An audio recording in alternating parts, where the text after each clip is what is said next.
ಎಲ್ರಿಗೂ ನಮಸ್ಕಾರ. ಶ್ರೀಲಕ್ಷ್ಮಿ ಕಿಚನ್ಗೆ ಸ್ವಾಗತ. ಇವತ್ತಿನ ವಿಡಿಯೋನಲ್ಲಿ ತುಂಬ ಸಿಂಪಲ್ ಆಗಿರುವಂಥ ಹಸಿ ಬಟಾಣಿ ಉಸ್ಲಿ ಹೇಗೆ ಮಾಡೋದು ಅಂತ ನೋಡೋಣ.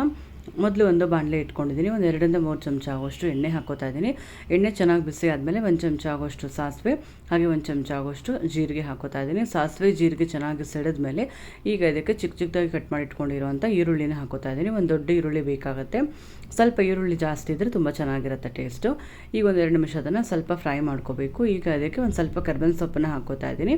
ಈಗ ಇದು ಸೇರಿಸ್ಕೊಂಡು ಒಂದು 2 ನಿಮಿಷ ಸ್ವಲ್ಪ ಟ್ರಾನ್ಸ್ಪರೆಂಟ್ ಆಗೋ ತನಕ ಈರುಳ್ಳಿ ಚೆನ್ನಾಗಿ ಫ್ರೈ ಮಾಡ್ಕೋತಾ ಇದ್ದೀನಿ. ಈಗ ಇದಕ್ಕೆ ಹಸಿಮೆಣಸಿನಕಾಯಿ ಹಾಗೆ ಶುಂಠಿ ಬೆಳ್ಳುಳ್ಳಿ ಮೂರನ್ನು ಹಾಕ್ಕೊಂಡು ತರ್ತರಿಯಾಗಿ ಪುಡಿ ಮಾಡ್ಕೊಂಡು ಇಟ್ಕೊಂಡಿದ್ದೆ, ಪೇಸ್ಟ್ ಮಾಡಿಕೊಂಡು ಅದನ್ನು ಈಗ ಹಾಕೋತಾ ಇದ್ದೀನಿ. ಹಾಕ್ಕೊಂಡು ಸ್ವಲ್ಪ ಹಸಿಮೆಣಸಿನಕಾಯಿದೆಲ್ಲ ಹಸಿ ವಾಸನೆ ಹೋಗಬೇಕು, ಅಲ್ಲಿ ತನಕ ಒಂದು 2 ನಿಮಿಷ ಸ್ವಲ್ಪ ಚೆನ್ನಾಗಿ ಫ್ರೈ ಮಾಡ್ಕೊಂಡಿದ್ದಾದಮೇಲೆ ಈಗ ಅದಕ್ಕೆ ಚಿಕ್ಕ ಚಿಕ್ಕದಾಗಿ ಕಟ್ ಮಾಡಿ ಇಟ್ಕೊಂಡಿರುವಂಥ ಪುದೀನ ಹಾಗೆ ಒಂದು ಸ್ವಲ್ಪ ಸಬ್ಸಿಗೆ ಸೊಪ್ಪನ್ನು ಹಾಕೋತಾ ಇದ್ದೀನಿ. ಸೊಪ್ಪು ಹಾಕಿ ಮಾಡೋದ್ರಿಂದ ತುಂಬಾ ಚೆನ್ನಾಗಿ ಬರುತ್ತೆ ಟೇಸ್ಟು. ಎರಡೂ ಸ್ವಲ್ಪ ಸ್ವಲ್ಪ ಹಾಕ್ಕೊಂಡ್ರೆ ಸಾಕಾಗುತ್ತೆ, ಜಾಸ್ತಿ ಏನು ಬೇಡ. ಜೊತೆಗೆ ಒಂದು ಅರ್ಧ ಚಮಚ ಆಗೋಷ್ಟು ಉಪ್ಪನ್ನು ಹಾಕೋತಾ ಇದ್ದೀನಿ. ಸೊಪ್ಪೆಲ್ಲ ಚೆನ್ನಾಗಿ ಫ್ರೈ ಆಗಬೇಕು, ಸಾಫ್ಟ್ ಆಗಬೇಕು, ಅಲ್ಲಿ ತನಕ ಒಂದು 2 ನಿಮಿಷ ಚೆನ್ನಾಗಿ ಕೈ ಆಡಿಸ್ಕೋಬೇಕು. ಉಪ್ಪು ಹಾಕೋದ್ರಿಂದ ಸ್ವಲ್ಪ ಬೇಗ ಬೇಯುತ್ತೆ.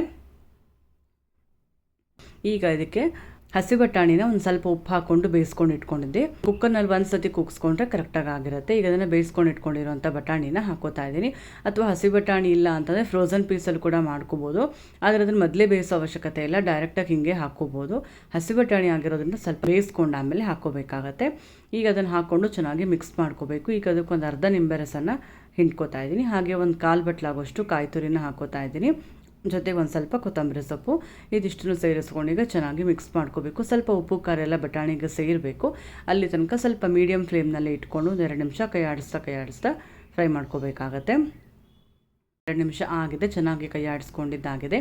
ಈಗ ಹಸಿ ಬಟಾಣಿ ಉಸ್ಲಿ ರೆಡಿ ಆಯಿತು. ಈಗ ಇದನ್ನು ಆಫ್ ಮಾಡ್ಕೋತಾ ಇದ್ದೀನಿ. ಇದು ದೋಸೆ ಜೊತೆ, ಪೂರಿ, ಚಪಾತಿ ಹಾಗೆ ಉಕ್ಕುರ್ಸಿದ ರೊಟ್ಟಿ ಜೊತೆ ತುಂಬಾ ಚೆನ್ನಾಗಿರುತ್ತೆ ಕಾಂಬಿನೇಷನ್ನು. ಒಂದ್ಸರಿ ಟ್ರೈ ಮಾಡಿ ನೋಡಿ. ಹಾಗೆ ಇವತ್ತಿನ ರೆಸಿಪಿ ನಿಮಗೆ ಇಷ್ಟ ಆಗಿದ್ದರೆ ಲೈಕ್ ಮಾಡಿ ಹಾಗೂ ಫ್ಯಾಮಿಲಿ ಫ್ರೆಂಡ್ಸ್ ಜೊತೆ ಶೇರ್ ಮಾಡಿ.